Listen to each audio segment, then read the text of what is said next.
हरिओम. आशुतोषने आता श्लोक सांगितलेलाच आहे.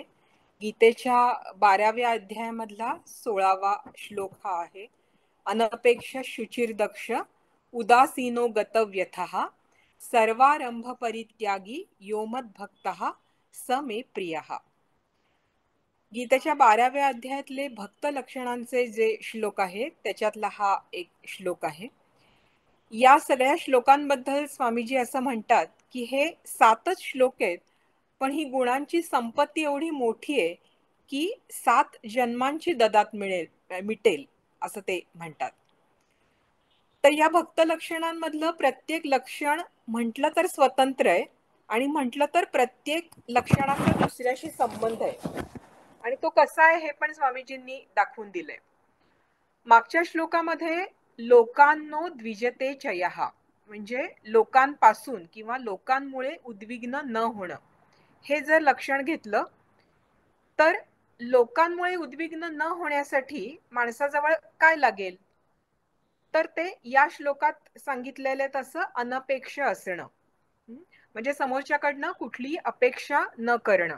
म्हणजे ही लिंक लागली मागच्या श्लोकाची आणि या श्लोकाची.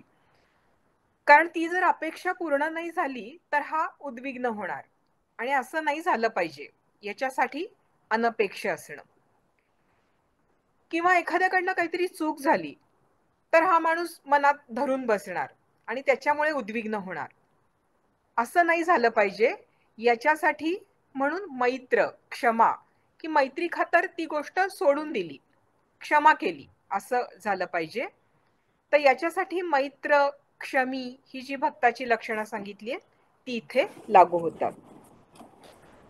माणूस उद्विग्न आणखीन कशामुळे होतो तर एखाद्याच्या मोठेपणाला धक्का लागला तर तो उद्विग्न होतो. स्वामीजींनी इथे दिलेलं उदाहरण म्हणजे की माझी समजा मननाची चिंतनाची शांत अशी वेळ आहे आणि कोणीतरी बेल दाबली तर मग मी एवढा मोठा तत्वचिंतक आणि हा कोण सामान्य माणूस कुरिअरवाला लागून गेला, काय कटकट करतोय. मग इथे माझ्या मोठेपणाला धक्का लागला आणि त्याच्यातनं उद्वेग निर्माण झाला. तर यासाठी तो माणूस कसा पाहिजे, निरहंकार हे लक्षण इथे लागू होईल. एखाद्याबद्दल जर द्वेष मनामध्ये असेल तर त्याच्या कुठल्याही कृतीने हा उद्विग्न होईल. त्यांनी साधं जरी बोललं चाललं तरी सुद्धा उद्विग्नता येणार. याच्यासाठी माणसाने असलं पाहिजे अद्वेष्टा हे लक्षण इथे दिसतं. तर असं एका या लक्षणाशी एका गुणाशी बाकीचे गुण जोडलेले आहेत असं आपल्याला दिसून येतं. हा कुणाला उद्वेग देत नाही आणि लोकांमुळे स्वतः उद्विग्न होत नाही असं सांगून झाल्यानंतर परत मग हर्षामर्ष भयोद्वेगही मुक्तः असं सेपरेट आणखीन वेगळं का म्हटलेलं असेल तर उद्वेग हा लोकांमुळेच प्रत्येक वेळेला उत्पन्न होईल असं नाहीये. कधी कधी स्वतःची परिस्थिती सुद्धा उद्वेगाला कारणीभूत होते. स्वामीजींनी खूप छान छान उदाहरणं दिली आहेत आणि ती त्यांच्या त्या खास मजेदार स्टाईलमध्ये कशी सांगितली असतील हे मी इमॅजिन करत होते. की एखाद्या गंभीर विषयाचं चिंतन चालू आहे आणि नाक चोंदलेलं आहे, चालतोय, लांब चालायचंय आणि चपलेचा सोल निघाला किंवा मग रात्री 11:30-12 वाजलेत, सगळी दुकानं बंद झाली आहेत आणि गाडी पंक्चर झाली तर हा काही दुसऱ्या कोणी उद्वेग दिलेला नाहीये. मग काल असं झालं की मी घरात कोणी नव्हतं आणि स्वाध्यायाची आता छान तयारी करता येणार 2-3 तास असं म्हणून अगदी आनंदात बसले होते तयारीसाठी आणि घरात कबूतर शिरलं आणि काही केलं त्या कबुतराला बाहेर जाता येईना. मग ते कबूतर घालवायचं कसं, आता ते आपल्या अंगावर येणार का असं म्हणून अगदी हेल्मेट बिल्मेट घालून आणि काठी घेऊन त्याला हुसकायचा प्रयत्न केला तरी पण ते काही जाईना आणि मग त्या सिक्युरिटीला बोलवलं आणि मग त्यांनी काय काय प्रयत्न करून ते हाकललं. ह्या सगळ्यामध्ये एक तो तासभर गेला. आता हा काही दुसऱ्या कोणी दिलेला उद्वेग नाहीये, दुसऱ्या माणसाने दिलेला उद्वेग नाहीये, परिस्थितीमुळे झालेला निर्माण झालेला उद्वेग आहे. तर अशा वेळेला माणसाने उद्विग्न व्हायचंच नाही असं नाहीये, होतो तो नॅचरली, पण तो उद्विग्नतेचा आविर्भाव थोड्याच वेळ राहतो आणि माणूस पटकन त्याच्यातनं बाहेर पडतो आणि आता पुढे काय याचा विचार करायला लागतो. तर असं एकेका गुणावर किती सखोल चिंतन करता येईल, एकेका भक्त लक्षणावर किती सखोल चिंतन करता येईल, हे स्वामीजींनी दाखवून दिले. आजच्या स्वाध्यायासाठी म्हणून जो श्लोक सांगितलाय त्याच्यातलं पहिलं लक्षण म्हणजे अनपेक्ष. ज्ञानेश्वर महाराजांनी म्हटलंय, जो निजानंदे धाला परिणामो आयुष्य आला पूर्णते जाहला वल्लभुजो. म्हणजे जो आत्मानंदामध्ये बुडून गेलेला आहे, आत्मानंदानी आनंदित झालेला आहे, तो पूर्णतेचा वल्लभू झाला म्हणजे पती झाला. पूर्णता ही त्याची पत्नीच आहे. म्हणजे पूर्णतेसाठी तो प्रयत्न करत नाहीये, पूर्णतेने याला माळच घातलीये. आणि अशा माणसाला आणखीन कशाची अपेक्षा असणार? अंतरंगामध्ये असं सुख आहे की जे पूर्ण आहे, संपत नाहीये, ते सतत वाढतं आहे. त्यामुळे बाह्य कुठल्या गोष्टीची अपेक्षाच नाहीये, पण त्याचा संबंध फक्त भगवंताशीच आहे. तुकाराम महाराज असं म्हणतात की मी साथ घालत चाललेलोय, कुणी येवो अगर न येवो मला काही फरक पडत नाही. विठो तुझे माझे राज नाही दुजयाचे काज. परमेश्वरावरच्या प्रेमाचा परिणाम म्हणून याचं जगावर प्रेम आहे, बाकी कसली अपेक्षा नाहीये. ही झाली अनपेक्ष ही अवस्था. पुढचं लक्षण आहे शुची. शुचीचा अर्थ आपल्याला माहितीये की निर्मळ, पवित्र असा त्याचा अर्थ आहे. आणि याच्यामध्ये आतून बाहेरून शुद्ध असणं हे सगळ्या संतांना अभिप्रेत आहे. ज्ञानेश्वर महाराज दृष्टांत देतात, आतू बाहेरी चोखाळू सूर्य जैसा निर्मळू. म्हणजे सूर्य जसा निर्मळ आहे, त्याच्या आत बाहेर सगळीकडे तेजच आहे, अंधाराला थाराच नाहीये, मळाला थाराच नाहीये, तसा हा भक्त असतो. बाह्य शुचीची उदाहरणं आपल्याला माहिती आहेत. म्हणजे अगदी केजीच्या मुलांचे ते गुड हॅबिट्सचे तक्ते असतात आणि त्याच्यात तो असा गुड बॉय असतो, गुड गर्ल असते, आणि ती सुद्धा अशी सकाळी कशी दात घासते, आंघोळ वेळच्या वेळेला करते, चांगले कपडे घालते. ह्याच्यातनं आपल्याला अगदी त्या लेवलला सुद्धा बाह्य शुची म्हणजे काय हे माहिती असतं आणि ती महत्वाची आहेच. पण बाह्य शुची ही पुरेशी नाहीये. अंतःशुचीला, अंतःकरणाच्या शुचीला साधकाच्या दृष्टीने खूप महत्व आहे. अंतःशुचीच्या बाबतीत स्वामीजींनी ध्येय शुची, साधन शुची आणि आचरण शुची या 3 गोष्टी सांगितल्या आहेत की ध्येय शुद्ध असायला पाहिजे. ध्येयच जर शुद्ध नसेल तर ते ज्यांच्या मदतीने साध्य करायचं ती साधनं आणि जो ऍक्शन प्लॅन ठेवून ज्या स्टेप्स वापरून ते साध्य करायचं ते आचरण, हे दोन्ही शुद्ध असणार नाही. मग दुसऱ्याची प्रॉपर्टी बळकवायची हाच जर हेतू असेल, हेच जर ध्येय असेल, तर ते मग येणं केनं प्रकारानं साध्य करायचं. मग तिथे धाकदपटशा आला, दंडुकेशाही आली, दहशत निर्माण करणं आलं, प्रसंगी मुडदे पाडणं, वाटेल ते साधन आणि वाटेल तसं आचरण, याला काही धरबंधच नाही. पण म्हणून साधकाला, भक्ताला ध्येयशुची असली पाहिजे असं स्वामीजी सांगतात. आणि या नंतरच्या पातळीवर जी येते ती भावशुची आणि ज्ञानशुची. जी भावसंपन्न लोक असतात, ज्ञानसंपन्न लोक असतात, त्यांचं वर्णन पवित्राणाम पवित्रम मंगलानाम मंगलम असं केलेलं आहे. किंवा तीर्थी कुर्वंती तीर्थानी असं त्यांच्या बाबतीमध्ये म्हटलेलं आहे. म्हणजे त्यांना कुठल्या तीर्थावर जायची गरज नाहीये, तीर्थांना तीर्थत्व त्यांच्यामुळे प्राप्त झालंय. म्हणजे ज्यांच्या ठिकाणी जाऊन सगळे बाकीचे लोक शुद्ध होतात, त्या तीर्थांना शुद्धी कोणामुळे मिळते, तर या महात्म्यांच्या सहवासामुळे मिळते. इतके ते शुद्ध असतात. शुची या नंतरचं लक्षण आहे दक्ष. मग आम्ही कसेही गबाळ्यासारखे राहू आणि भक्त आहोत, साधक आहोत असं म्हणून स्वतःला सवलत घेऊ तर तसं चालणार नाही. स्वामी अखंडानंदांनी एक सांगितलेली गोष्ट आहे की एका महात्म्याकडे एक जण जातो, एक व्यक्ती जातो आणि गेल्या गेल्या अशा चपला कशा तरी फेकून दिल्या इकडे तिकडे, दार असं धाडकन आपटून बंद केलं आणि जाऊन असा बसला आणि मला आत्मज्ञान पाहिजे, आत्मज्ञान द्या मला असं म्हणायला लागला. तर त्या महात्म्यांनी असं सांगितलं की आधी तू जा, चपलांना नमस्कार कर, त्या नीट ठेव, त्याच्यानंतर दाराची क्षमा माग आणि मग परत ये इथे. कारण सर्वम खल्विदम ब्रह्म, सगळं काही ब्रह्मच आहे, हे आधी आचरणात छोट्या छोट्या गोष्टींमध्ये उतरलं पाहिजे. त्यामुळे व्यवहारात दक्ष असणं, कर्तव्यात दक्ष असणं ही पहिली पायरी आहे आणि ती ओलांडूनच भक्त होता येतं. समर्थांना सुद्धा आधी संसार करावा नेटका याच्यामध्ये हीच दक्षता ही अभिप्रेत आहे. मोठ्या स्वामीजींच्या, स्वामी माधवनाथांच्या बाबतीतली दक्षतेची उदाहरणं खूप सांगितलेली आपल्याला आठवतात स्वामीजींनी, की त्यांची वेळेबाबतची दक्षता, वस्तू जागच्या जागी ठेवण्यामधली दक्षता, बोलण्या चालण्यातली दक्षता, हे सगळं होतं. पण स्वामीजी पुढे सांगतात की ही संसारातली दक्षता ही पहिली पायरी जरी असली तरी ती परमार्थाची कसोटी नाहीये. कारण ज्ञानप्राप्ती वगैरेशी ज्याचा काही संबंध नाहीये अशी व्यक्ती सुद्धा दक्ष असू शकते. पण मग साधकाच्या दृष्टीने दक्ष याचा विशेषार्थ काय आहे?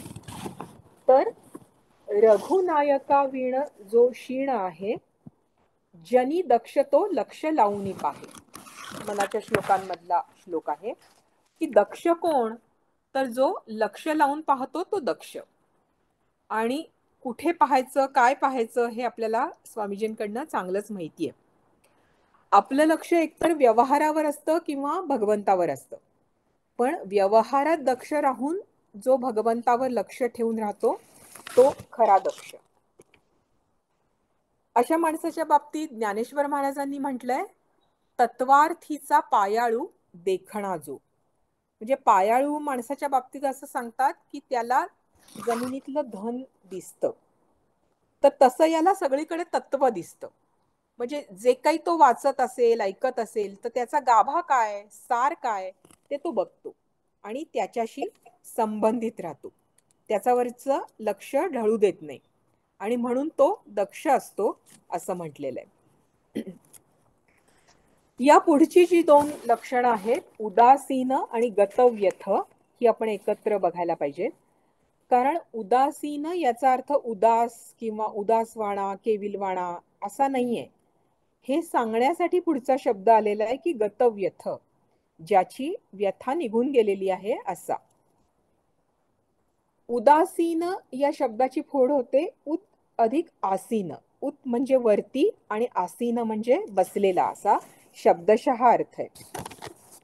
स्वामीजींनीच एकदा एक उदाहरण दिलं होतं की असा मुलांचा खेळ चाललेला आहे, म्हणजे खाली अशी जमिनीवर बसून ती मुलं खेळताय आणि शेजारी एक पलंग आहे उंच आणि त्याच्यावर आजोबा बसलेत. तर ते कसे आहेत? उत आसीन, वरती बसलेले. वर बसून ते त्या मुलांचा खेळ बघतायत. मुलांनी खेळण्यात बनवलेले खोटे खोटे पदार्थ खातायत, वा वा छान झालेत वगैरे असं म्हणतायत. पण आतून त्यांना असं माहितीये की मी या खेळापासून वेगळं आहे. तर ते कसे आहेत? उदासीन, अलिप्त, अलूफ. तर त्या आजोबांसारखं होता आलं पाहिजे. आपलं असं होत नाही. आपण त्या खेळातच इतके रमून जातो की तो खेळ आहे याचा विसरच पडतो आपल्याला.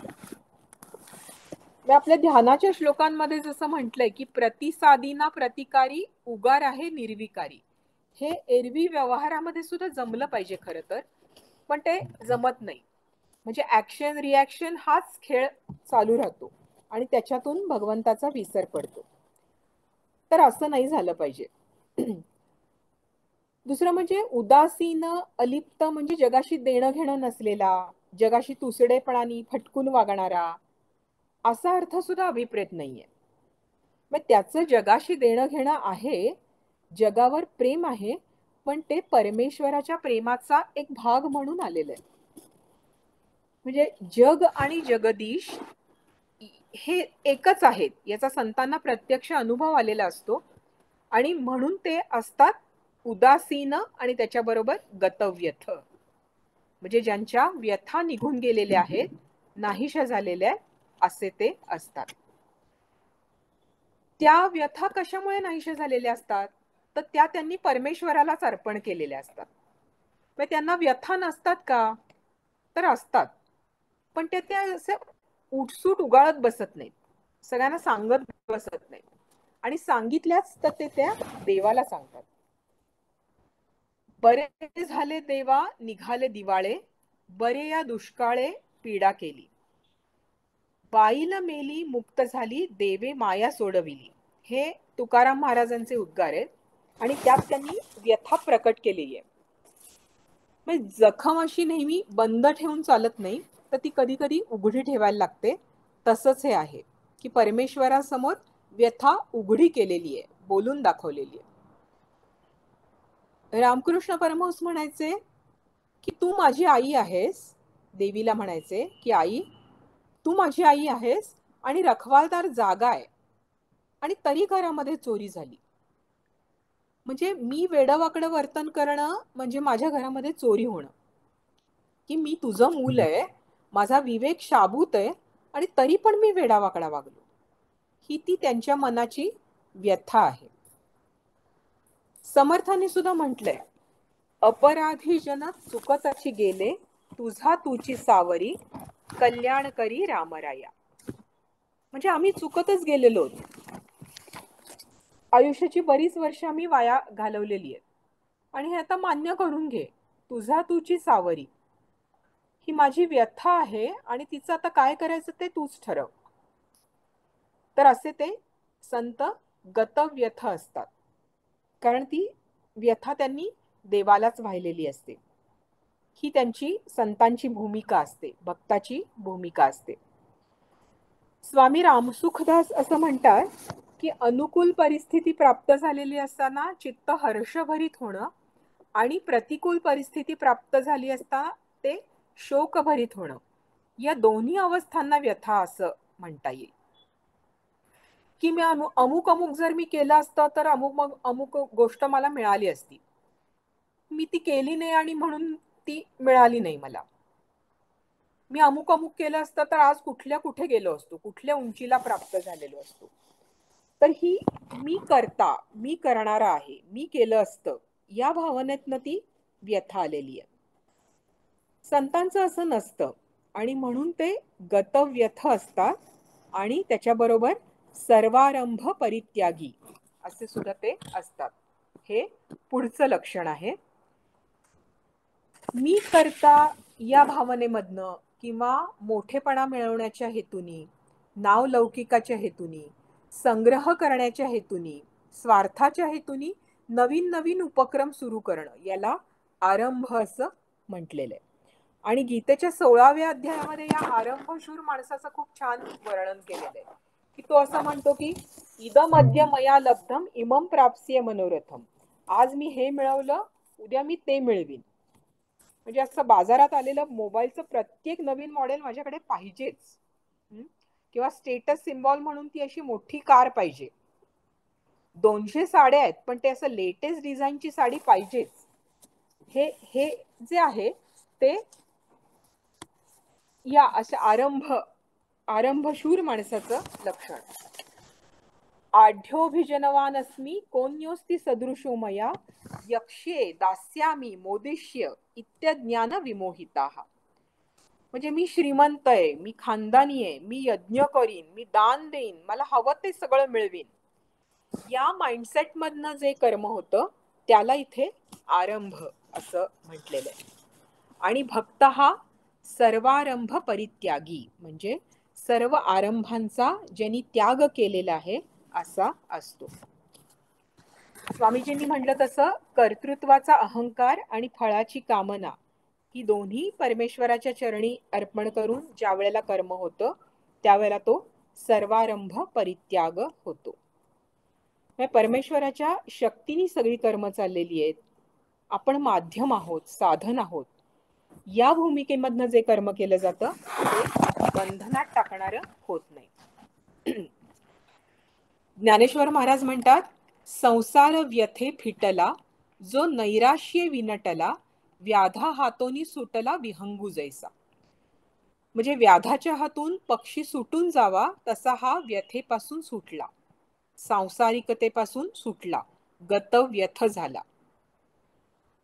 आणखीन एक त्यांनी दिलेला दृष्टांत म्हणजे आगीला जर इंधन पुरवलं तर ती भडकते, त्याप्रमाणे मी करता, माझ्यामुळे सगळं झालं, मी नसतो तर झालंच नसतं, हे जे असं मीपणाचं इंधन पुरवलं तर ते कर्म तापदायक होऊन बसेल. पण जर इंधनच नसेल तर आग शांत होऊन जाईल. अशा शांत व्यक्तीला सर्वारंभ परित्यागी असं म्हटलेलं आहे. तर अशा भक्ताचं भगवंतावर आणि भगवंताचं भक्तावर विलक्षण प्रेम असतं. एकदा नारद मुनी भगवंताला भेटायला गेले आणि भगवान काय करतायत, तर त्यांना उत्तर मिळालं की ते ध्यान करतायत. मग नारदांनी त्यांचं ध्यान उतरल्यावर विचारलं की सगळं जग तुझं ध्यान करतं, तर तू कोणाचं ध्यान करत होतास? तर भगवंतांनी उत्तर दिलं, माझा जो अनन्य भक्त आहे त्याचं मी ध्यान करतो. तयाचे आम्हा व्यसन, आमुचे ते निज ध्यान. असा भक्त मिळणं हे माझं समाधान आहे आणि असा भक्त मिळावा याच्यासाठी म्हणून मी नामरूप हे धारण केलेलं आहे, त्याच्यासाठी मी अवतार घेतलेला आहे, असं भगवंत सांगतात. तर अशा या सद्भक्ताची लक्षणं आपण बघतो आहोत आणि पुढची लक्षणं ही आपण पुढच्या स्वाध्यायांमधनं बघूया. या श्लोकाचा स्वाध्याय सुरू असताना असं झालं की घरात एक काहीतरी प्रसंग घडला. म्हणजे अगदी नळावरची भांडणं नाही, पण काही आर्ग्युमेंट्स झाली आणि असं असं ते PDF समोर होती स्वामीजींच्या प्रवचनाची आणि हे समोर चालू आहे ही आर्ग्युमेंट्स. दुसऱ्या दिवशी जेव्हा पहाटे उठले त्यावेळेला मनात आलं की स्वामीजींची एक एवढी कृपा आहे की समोरची व्यक्ती काहीतरी बोलतीये, त्याला तू कसं रिॲक्ट होतीयस बघू बरं. मग आठवतात का भक्त लक्षणं त्यावेळेला? नसतील तर आठव. मग करतीयस का प्रयत्न तसं वागण्याचा? नसशील तर कर. मग फक्त थिअरी वाचली, स्वाध्याय केला असं नाही चालणार. तर सद्गुरू असे प्रॅक्टिकलमधनं शिकवत असतात. अशा कृतीमधनं शिकवणाऱ्या, प्रॅक्टिकलमधनं शिकवणाऱ्या, पदोपदी सांभाळणाऱ्या अशा सद्गुरूंच्या चरणी हा स्वाध्याय अर्पण करते आणि थांबते. हरि ओम तत्सत.